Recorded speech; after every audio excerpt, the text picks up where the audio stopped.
هيأت نفسك للمدخل. حين تدخل ماذا تقول بعد ذلك؟ تقول بسم الله الرحمن الرحيم. بسم الله الرحمن. نعم. ايه الاصل كده؟ لأن القرآن بدأ مقروءا باسم ربه، فكذلك يبدأ متلوا باسم الله. المسألة واحدة. رسول الله حينما كان في الغار وقالوا الوحي وقال له اقرأ، اقرأ تتطلب أمرا، أن يكون حافظا شيئا يقرأه، أو يكون قدامه مكتوب ويقرأ. ورسول الله لم يكن عنده محفوظ ولم يكن فيه مكتوب يعرف يقرأه، لا دي موجودة ولا دي موجودة. قال ما أنا بقارئ. رسول الله منطقي مع نفسه، والحق منطقي مع قدرته. قال له اقرأ، قال له ما أنا بقارئ. أتعرفون لماذا كان هذا الترديد اقرأ ما أنا بقارئ؟ إنما كان ليرد على شعوذة أثارها خصوم الإسلام فيما بعد الإسلام ب 14 قرن. قال لك ده القرآن ده شوية وسوسات وأحاديث في النفس بتاعت محمد وبقى يقولها وشخصيته ومش عارف إيه. نقول له أهي قول الله اقرأ وقول محمد ما أنا بقارئ يدل على شخصيتين متميزتين، شخصية آمرة جازمة وشخصية ممتنعة. لو كانت المسألة مسألة واحد اللي بيتكلم ما كانش تنفرد الشخصية الآمرة وتيجي الشخصية الثانية الممتنعة. إنما ده بقول له اقرأ يقول له ما أنا بقارئ. ده شخصيتين متميزتين، وكل شخصية منسجمة مع صفاتها. فشخصية التي تقول اقرأ هي المقدرة على القراءة، والشخصية التي تقول ما أنا بقارئ شخصية تعرف الأسباب وقدر الأسباب وتعرف مواقعها من الأمية. إذن فهنا شخصيتين متميزتين، مش شخصية واحدة بتطرأ لها هواجس. إذن فقرئ القرآن أولا باسم إيه؟ اقرأ. فحينما يقول ما أنا بقارئ يبقى منطقي. فالحق يقول له أنت تقرأ باسم الأسباب لأنك قارئ أو لأنك بتكتب أو لا، ده أنت ستقرأ باسم ربك مش باسم تعليمك. باسم ربك، وتلك ليست بدعا.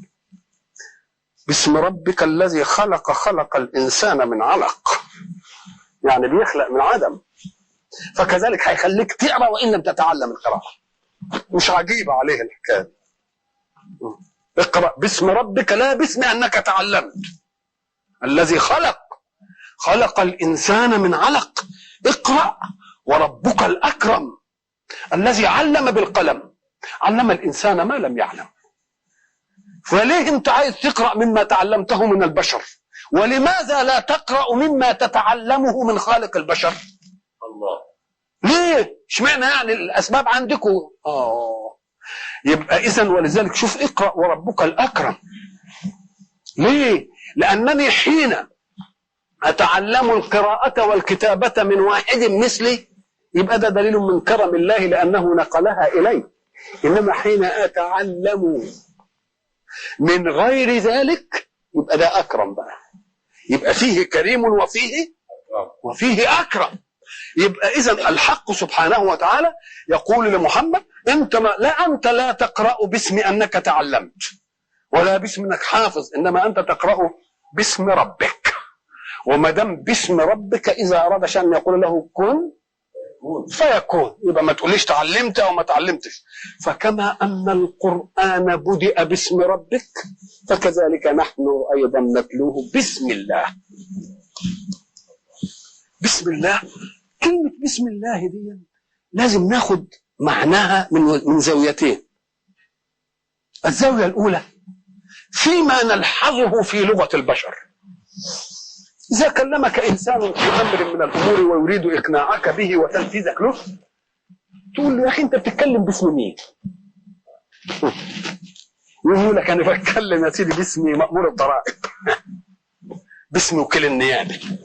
الله، اذا جاء بالصفه التي تقهرك على انت. لما يجي يقول لك باسم الشعب نحكم، مش كده ولا لا؟ لا، باسم الدستور. يعني ما المبرر اللي انت قال لك باسم كذا؟ ما المبرر على اقبالك على اي عمل تعمله؟ انت ذهبت لتحرس الارض عشان تديك زرع، انت لا خلقت الارض ولا تعرف عدد العناصر اللي فيها قد ايه، ولا البذره خلقتها، ولا الميه نزلتها من السماء. كل ما في الامر انك حرست كده، اعملت بفكرك المخلوق لله، في الماده المخلوقه لله، بالطاقه المخلوقه لله، تبقى انت عملت ايه؟ ولا حاجه. تبقى انت حين تقبل على الزراعه تقول بسم الله. يعني انا لا اقبل على ان ازرع باسمي، لانني لا عملت دي ولا عملت دي، ولا قدره لي ولا قدره لي لارغم الارض على ان تنبت. الله. واذا مثلا ذهبت لتشعل مثلا السقاط، انت مالكش قدره على شيء من هذا ابدا. فاذا اقبلت على اي عمل من الاعمال، فما هي قدرتك التي ترغم العمل على ان ينفعل؟ ماليش حاجه ابدا. امال هي ايه؟ تقول لي فبسم الله، انا جاي لك بسم الله الذي سخرك لي. يبقى هذا حين تقبل على اي عمل تقول بسم الله، انا اقبل عليك بسم الله الذي سخرك لي وامرك ان لا تخرج عن طاعته. امرك ان لا تخرج عن طاعتي لانك مسخر لي. اما لو ان قدرتي وقدرتك ولا قدرة لي عليك، ولا تدخل في طاقتي ولا في استطاعتي. انا الشمس دخلت في استطاعتنا عشان نقول لها اطلعي؟ الله، القمر دخل في استطاعتنا، الهواء دخل في استطاعتنا عشان نقول له هب، الغمام دخل في استطاعتنا. انما بسم الله يعني حصل منه كل ذلك بسم الله الذي سخر هذا الشيء. اذا فحين تقبل على اي عمل من الاعمال انظر الى المنفعل لك في هذا العمل، تجد لا قدرة لك عليه. وما دام لا قدرة لك عليه، ما رايح تتعامل معاه ازاي؟ قال له انا اتعامل باسم من سخره لي، باسم من سخره لي. ادي واحدة.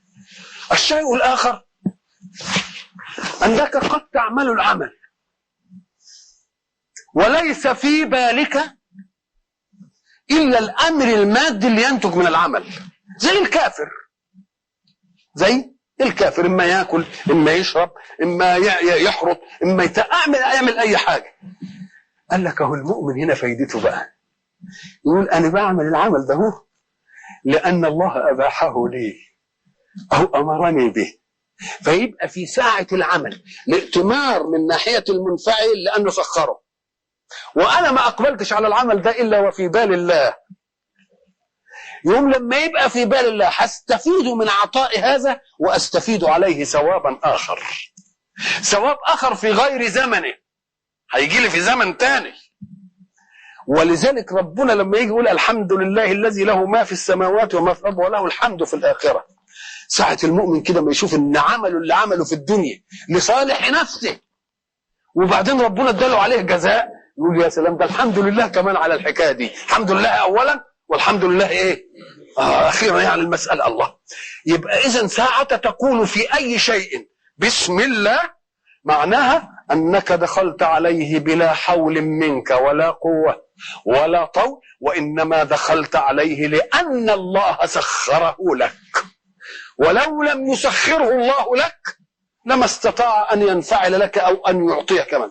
ولذلك انا قلت لكم ان مثلا الانعام، حيوانات دي احنا نستأنسها، فيه بعض الحيوانات لا نستطيع ان نستأنسها. نستأنس الجمل ويمكن نستأنس الفيل، انما ما نقدرش نستأنس ثعبان قد كده ولا ديب قد كده. الله، ليه؟ المسألة مش مسألة قوة بقى. ترك الله هذه الاشياء منطلقة ولا تستطيع انت ان تستأنسها حتى تعلم ان الله لو لم يذلل لك الاولى لما استطعت ان تذللها، بدليل ايه؟ ان كنت شاطر خلاها تستأنس لك وذللها. أولم يروا أنا خلقنا لهم مما عملت أيدينا أنعاما فهم لها مالكون وذللناها لهم فمنها ركوبهم ومنها يأكلون. إذا لو لم يذلل، إذا ترك الله بعد الوحوش غير مستأنسة عشان يقول لي إن كنت بتستأنس لشطارتك استأنست الجمل، طب بالله تستأنس لحتة الحية الصغننة دي. يقوم يتركها كده طوال عن حضره، ما دام ربنا ما ذللهاش ليه فذللناها يبقى مش ممكن تذلل. يبقى ترك الله سبحانه وتعالى هذه عشان ايه؟ يلفتنا حتى لا نغتر.